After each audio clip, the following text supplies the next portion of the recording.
الرحمن الرحیم۔ صحیح بخاری حدیث نمبر 846۔ عبید اللہ بن عتبہ بن مسعود نے بیان کیا، ان سے زید بن خالد جہنی رضی اللہ عنہ نے بیان کیا، انہوں نے بیان کیا کہ نبی کریم صلی اللہ علیہ وسلم نے ہمیں حدیبیہ میں صبح کی نماز پڑھائی اور رات کو بارش ہو چکی تھی۔ نماز سے فارغ ہونے کے بعد آپ نے لوگوں کی طرف منہ کیا اور فرمایا، معلوم ہے تمہارے رب نے کیا فرمایا ہے؟ لوگوں نے کہا کہ اللہ اور اس کے رسول خوب جانتے ہیں۔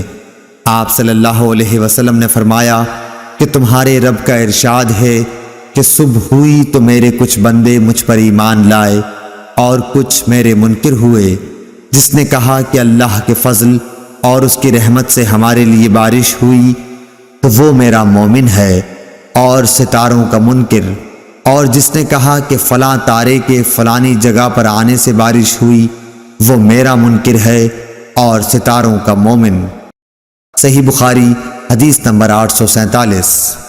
حمید ذیلی نے خبر دی اور انہیں انس بن مالک رضی اللہ عنہ نے کہ رسول اللہ صلی اللہ علیہ وسلم نے ایک رات عشاء کی نماز میں دیر فرمائی، تقریباً آدھی رات تک، پھر آخر حجرے سے باہر تشریف لائے اور نماز کے بعد ہماری طرف منہ کیا اور فرمایا کہ دوسرے لوگ نماز پڑھ کر سو چکے، لیکن تم لوگ جب تک نماز کا انتظار کرتے رہے گویا نماز ہی میں رہے، یعنی تم کو نماز کا ثواب ملتا رہا۔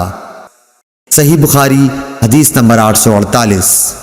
آدم بن ابی ایاس نے کہا کہ ان سے شعبہ نے بیان کیا، ان سے ایوب سختیانی نے، ان سے نافع نے فرمایا کہ حضرت عبداللہ بن عمر رضی اللہ عنہ نفل اس جگہ پڑھتے تھے جس جگہ فرض پڑھتے۔ قاسم بن محمد بن ابی بکر نے بھی اسی طرح کیا ہے، اور ابو ہریرہ رضی اللہ عنہ سے مرفوعاً روایت ہے کہ امام اپنی فرض پڑھنے کی جگہ پر نفل نہ پڑھے، اور یہ صحیح نہیں۔ صحیح بخاری حدیث نمبر 849۔ عبد الملک نے بیان کیا کہ ہم سے ابراہیم بن سعد نے بیان کیا، انہوں نے کہا کہ ہم سے زہری نے ہند بنت حارث سے بیان کیا، ان سے ام المومنین حضرت ام سلمہ رضی اللہ عنہا نے بیان کیا کہ نبی کریم صلی اللہ علیہ وسلم جب سلام پھیرتے تو کچھ دیر اپنی جگہ پر بیٹھے رہتے۔ ابن شہاب نے کہا، اللہ بہتر جانے، ہم تو یہ سمجھتے ہیں کہ یہ آپ اس لیے کرتے تھے تاکہ عورتیں پہلے چلی جائیں۔ صحیح بخاری حدیث نمبر 850۔ نافع بن یزید نے کہا کہ مجھ سے جعفر بن ربیعہ نے بیان کیا کہ ابن شہاب زہری نے انہیں لکھ بھیجا کہ مجھ سے ہند بنت حارث فراسیہ نے بیان کیا، اور ان سے نبی کریم صلی اللہ علیہ وسلم کی پاک بیوی ام سلمہ رضی اللہ عنہا نے ہند ان کی صحبت میں رہتی تھی۔ انہوں نے فرمایا کہ جب نبی کریم صلی اللہ علیہ وسلم سلام پھیرتے تو عورتیں لوٹ کر جانے لگتیں، اور نبی کریم صلی اللہ علیہ وسلم کے اٹھنے سے پہلے اپنے گھروں میں داخل ہو چکی ہوتیں۔ اور ابن وہب نے یونس کے واسطے سے بیان کیا، ان سے ابن شہاب نے بیان کیا، اور انہیں ہند بنت حارث فراسیہ نے خبر دی، اور عثمان بن عمر نے کہا کہ ہمیں یونس نے زہری سے خبر دی، انہوں نے کہا کہ مجھ سے ہند قرشیہ نے بیان کیا۔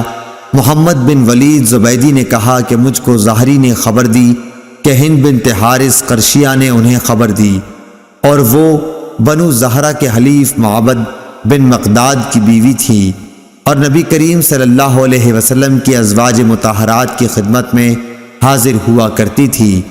اور شعیب نے زہری سے اس حدیث کو روایت کیا، انہوں نے کہا کہ مجھ سے ہند قرشیہ نے حدیث بیان کی، اور ابن ابی عتیق نے زہری کے واسطے سے بیان کیا، اور ان سے ہند فراسیہ نے بیان کیا۔